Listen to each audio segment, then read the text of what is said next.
I believed them when they said they were sleeping on concrete floors for 2 months. I believed them.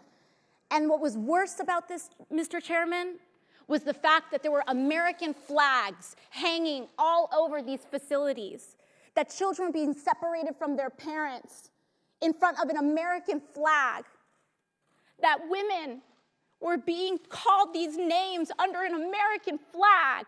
I frankly didn't know where to begin after our visit to the border.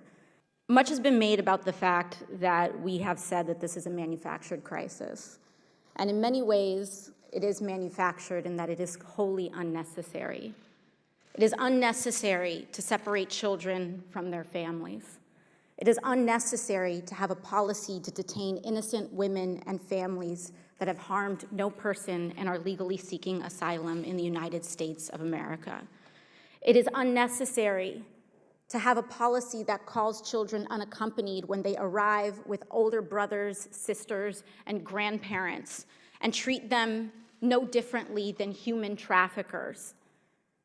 And in speaking of trafficking, it is completely unnecessary for this administration to choose to implement policies like metering and so-called remain in Mexico policies that dump innocent people in dangerous territories that puts them right in the crosshairs of human traffickers, ripe for picking.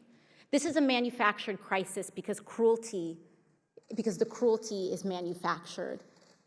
This is a manufactured crisis because there is no need for us to do this. There's no need for us to overcrowd and to detain and under-resource.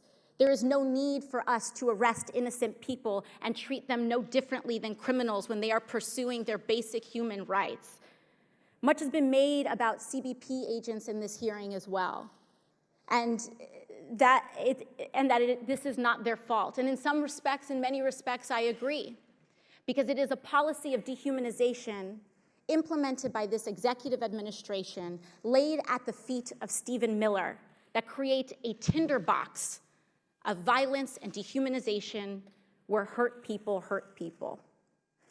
We're allowed to speak to the women, and these are the women that we spoke to. It's their handwriting.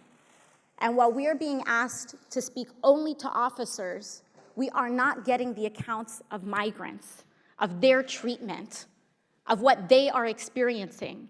And so when these women tell me that they were put into a cell and that their sink was not working, and we tested the sink ourselves and the sink was not working, and they were told to drink out of a toilet bowl, I believed them. I believed these women. I believed the canker sores that I saw in their mouths because they were only allowed to be fed unnutritious food. I believed them when they said they were sleeping on concrete floors for 2 months. I believed them. And what was worse about this, Mr. Chairman, was the fact that there were American flags hanging all over these facilities, that children were being separated from their parents in front of an American flag, that women were being called these names under an American flag. And over again, when we spoke to these folks, whether it was agents, whether it was HHS officials, oftentimes they said the thing that we need most is not resources, we need policy change. So we need to change our metering policies. We need to change our detention policies. We need to change our policies on who we call unaccompanied. And that is one of the key areas, in addition to changing our policy on foreign affairs, on investment, on being an equal partner in Latin America and the Western Hemisphere. Thank you very much. Thank you very much.